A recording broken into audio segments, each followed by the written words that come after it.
Ya, puncak peringatan hari lahir atau Harlah Nahdlatul Ulama pada Selasa di Gelora Delta Sidoarjo, Jawa Timur diklaim dihadiri 1 juta warga NU dan juga banyak dihadiri tokoh politik. Lalu apakah momen perayaan itu akan bermuatan politik? Dengan kembali ke Hitoh 1926, NU dinilai telah netral dan tidak terikat dengan organisasi politik yang ada. Lalu mampukah kaum Nahdien menangkis godaan terjun ke kancah politik praktis? Saya akan membahasnya malam hari ini dengan narasumber yang sudah bergabung lewat sambungan Zoom. Ada Direktur Eksekutif Indo Strategik Khoirul Umam. Selamat malam Mas Umam. Selamat malam Mas Taufik. Ya, sebenarnya kami juga sudah mengundang Ketua Lembaga Kajian dan Pengembangan SDM PBNU Mas Ulil Absor, namun baru saja memberitahukan beliau berhalangan hadir. Kita akan membahas saja terkait dengan arah politik ini. Kan lihat para elit politik mulai mendekati Nahdlatul Ulama menjelang tahun politik dan ini sudah mulai terlihat. Salah satunya hari ini hadir banyak tokoh politik dalam gelaran peringatan 1 abad NU. Selain menghadiri undangan, apakah Anda melihatnya ada komunikasi politik yang terjalin hari ini? Iya, apa yang terjadi di perayaan Harlah 1 abad Nahdlatul Ulama hari ini di Sidoarjo adalah sebuah perayaan Nahdlatul Ulama secara jamaah maupun jam'iyah yang kemudian menjadi sebuah parade kekuatan kolosal dan di saat yang sama juga memiliki muatan politik yang cukup kuat. Meskipun organisasi Nahdlatul Ulama bukan alat politik, tetapi NU dalam proses perkembangan demokrasi mutakhir di Indonesia memiliki pengaruh politik yang cukup signifikan. Oleh karena itu, siapapun kekuatan politik yang ada di Indonesia akan mendapatkan atau membutuhkan dukungan dan juga legitimasi kekuatan politik Islam moderat, Islam wasatiyah.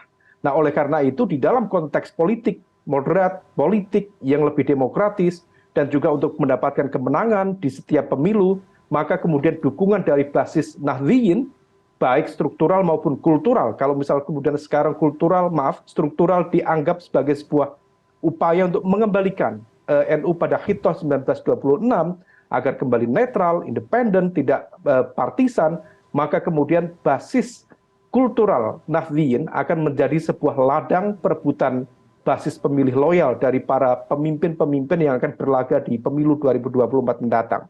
Oleh karena itu, semua pihak memiliki kepentingan untuk memenangkan hati, pikiran, dan juga suara masyarakat Nahdliyin, bukan hanya dari segmen Islam, khususnya dari PKB yang lahir dari rahim politik Nahdlatul Ulama, tetapi juga partai-partai nasionalis seperti PDIP, Partai Demokrat, dan lain sebagainya, yang hari ini tampak begitu terdepan, para pemimpinnya hadir di puncak perayaan Harlah 1 abad NU. Ya, jadi meski tidak melakukan kegiatan politik praktis, tapi tidak bisa dipungkiri begitu bahwa NU dan basis massa mereka ini menjadi daya tarik bagi para politikus untuk mendulang suara dalam pemilihan umum sampai pemilihan presiden dan wakil presiden nanti.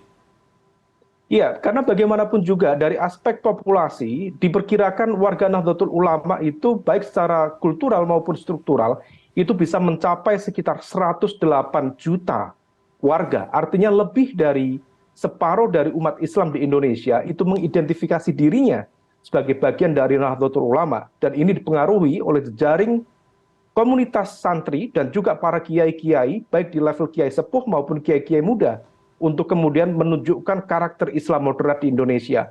Oleh karena itu, ini adalah sebuah ladang yang luar biasa untuk diperebutkan. Tetapi pada saat yang sama, ketika kemudian proses demokrasi mengalami apa yang disebut dengan polarisasi, dalam konteks ini benturan-benturan politik identitas dan lain sebagainya, kemudian legitimasi dan juga dukungan Nahdlatul Ulama sebagai jangkar kekuatan Islam moderat di Indonesia kemudian sangat dibutuhkan. Siapapun kekuatan nasionalis tidak mungkin kemudian dia berdiri sendiri dalam konteks pemilu, tetapi dia membutuhkan dukungan dan juga backup dari kekuatan Islam moderat. Itulah kenapa nama-nama seperti Kiai Haji Hashim Muzadi dulu kemudian dipinang oleh Bu Mega untuk maju menjadi capres dan cawapres di pemilu 2009. Kemudian sekarang ada Kiai Ma'ruf Amin yang juga mendampingi Pak Jokowi di pemilu 2019 yang lalu. Nah, oleh karena itu, ini adalah sebuah fakta politik. Bagaimanapun juga, kekuatan nasionalis tidak mungkin berdiri sendiri, tetapi butuh backup kekuatan Islam. Dan konteks kekuatan Islam di Indonesia tidak lepas dari Nahdlatul Ulama dan juga Muhammadiyah. Tetapi dari aspek jumlah, dari aspek kuantitas, tidak bisa dipungkiri bahwa kemudian Nahdlatul Ulama dan juga justifikasi kekuatan politik moderatnya kemudian dibutuhkan oleh siapapun yang ingin memenangkan pertarungan di pemilu di Indonesia. Ya, apalagi kita tahu bahwa Nahdlatul Ulama pernah menjadi partai politik dan satu kekuatan penting politik di Indonesia pada masa lalu. Dan tidak heran bahwa suara mereka ini diincar oleh para elit. Banyak yang menilai jumlah pengikut NU yang raksasa ini sayang jika tidak dimanfaatkan. Nah, apakah ini juga bisa menjadi godaan bagi para elit NU untuk ikut berpolitik nantinya? Tanggapan Anda? Ya, saya pikir itu sudah menjadi godaan sejak dulu, sehingga kemudian jargon dari para kiai sepuh NU mengatakan bahwa NU tidak di mana-mana, tetapi ada di mana-mana. Dan itu kemudian bisa ditunjukkan dalam konteks diaspora, para politisi yang memiliki latar belakang Nahdliyin di berbagai partai-partai politik yang spektrum ideologisnya sangat berberagam, mulai dari aspek dari varian nasionalis, kemudian moderat, tengah, sampai kemudian pada level kanan juga ada sebarannya. Tetapi pada saat yang sama, hal itu kemudian menunjukkan begitu kayanya Nahdlatul Ulama dan juga begitu strategisnya Nahdlatul Ulama. Tetapi pada saat yang sama, Mas Taufik, dalam konteks ini menuju momentum 2024 ada situasi yang berbeda, di mana hubungan antara PBNU dengan PKB justru tidak menunjukkan sebuah pola relasi yang harmonis. Ada ketegangan di sana, ada semacam miskomunikasi antar elit pemimpinnya. Setidaknya, misal hal itu ditunjukkan dalam beberapa kali miskomunikasi antara Ketum PKB Muhaimin Iskandar dengan Ketua Umum PBNU Kiai Haji Gus Yahya atau Yahya Khalil Stakuf, yang itu kemudian seolah membuka ruang yang begitu terbuka bagi partai-partai lain untuk memperebutkan basis pemilih loyal dari segmen Nahdliyin.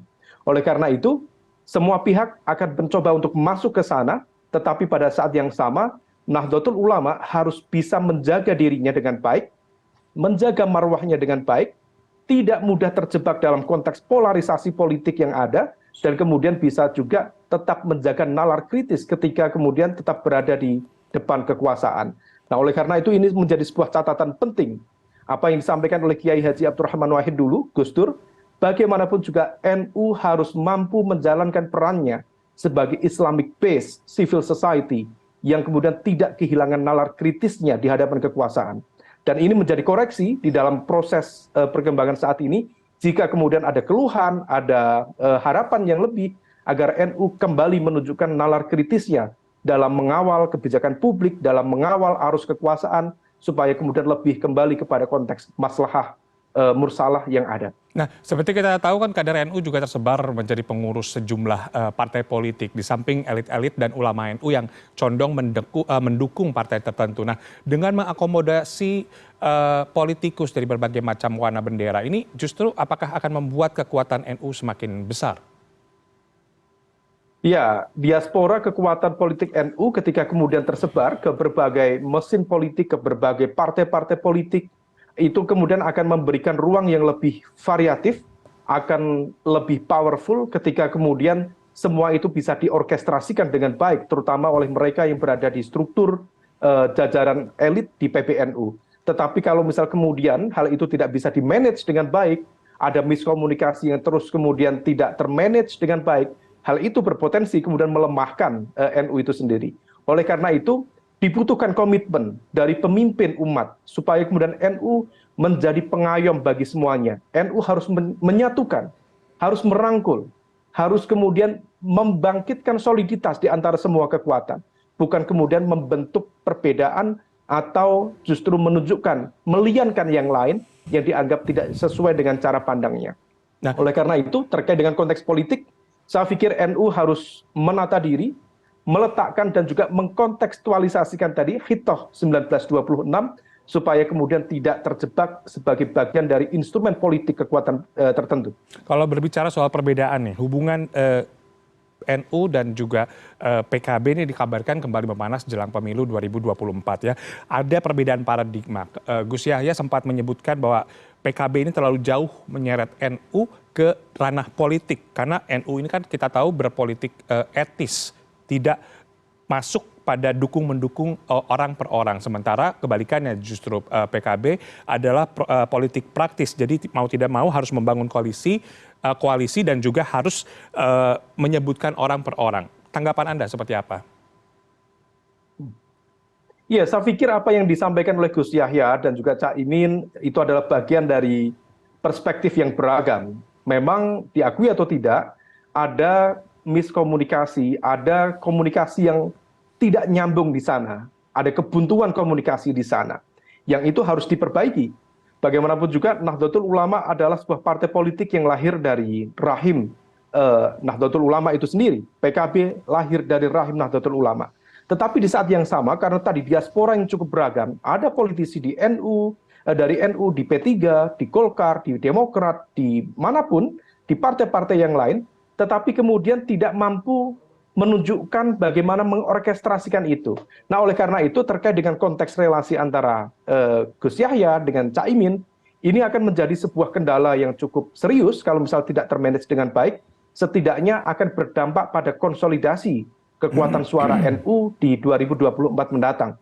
Nah, oleh karena itu, jika kemudian nanti dalam proses penentuan pemimpin yang akan datang, misalnya di level Pilpres, kemudian ada satu kekuatan nama yang barangkali merepresentasikan basis pemilih NU, memiliki cara pandang, visi, dan juga platform yang match dengan karakter Islam wasatiyah, Islam moderat, mungkin NU akan cukup kuat dan terkonsolidasi dengan baik. Tetapi kalau misal ternyata memiliki aspirasi yang berbeda, kemudian tidak sesuai dengan basis keinginan akar rumput, maka basis pemilih loyal NU berpotensi terpecah di sana. Hal ini terjadi di pemilu 2004, pemilu 2009, dan juga mungkin tidak begitu kuat di pemilu 2014.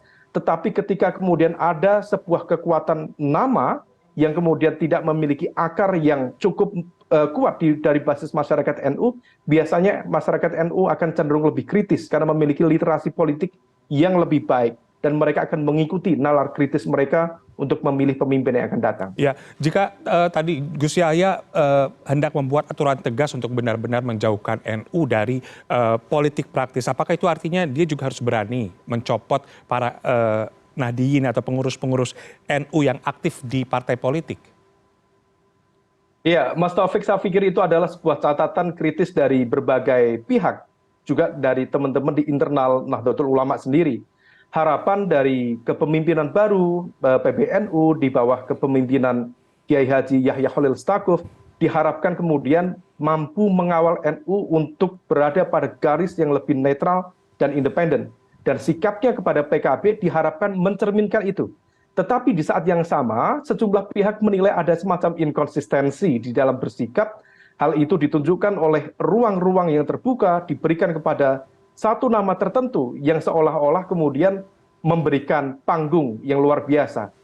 Mungkin salah satu nama yang sering disebut misalnya Pak Erick Thohir, yang termasuk adalah hasil naturalisasi baru dalam komunitas NU, tetapi kemudian mendapatkan panggung yang luar biasa, menjadi ketua pelaksana Harlah Puncak 1 Abad Nahdlatul Ulama, kemudian menjadi misalnya kemarin pengarah acara dalam proses anugerah Harlah NU di Taman Mini kemarin, dan itu menunjukkan dianggap sebagai sebagian kalangan sebagai sebuah wujud inkonsistensi di dalam mengkontekstualisasikan Hitoh 1926 yang menghendaki netralitas NU itu sendiri. Ya. Oleh karena itu, di level ini dibutuhkan komitmen semua pihak, tidak perlu kemudian saling menyalahkan, tidak perlu saling menuding, tetapi bagaimana kemudian sama-sama menjaga marwah, juga menjaga martabat NU, supaya kemudian menjadi sebuah kekuatan pengayom yang lebih solid ke depan. Ya, politiknya Ormas adalah politik moral, namun sepak terjang NU secara empirik menunjukkan adanya tarikan politik yang kencang baik dalam pemilu nasional, pilpres maupun pilkada. Harus ada pembeda yang jelas antara Ormas Islam dengan partai politik agar dalam menjalankan tugas pokoknya jelas, tidak saling sengkarut begitu ya Mas Umam. Terima kasih atas waktunya Mas Khairul Umam, dari Direktur Eksekutif Indo Strategik, telah bersama kami di CNN Indonesia Prime News. Selamat malam Mas Umam.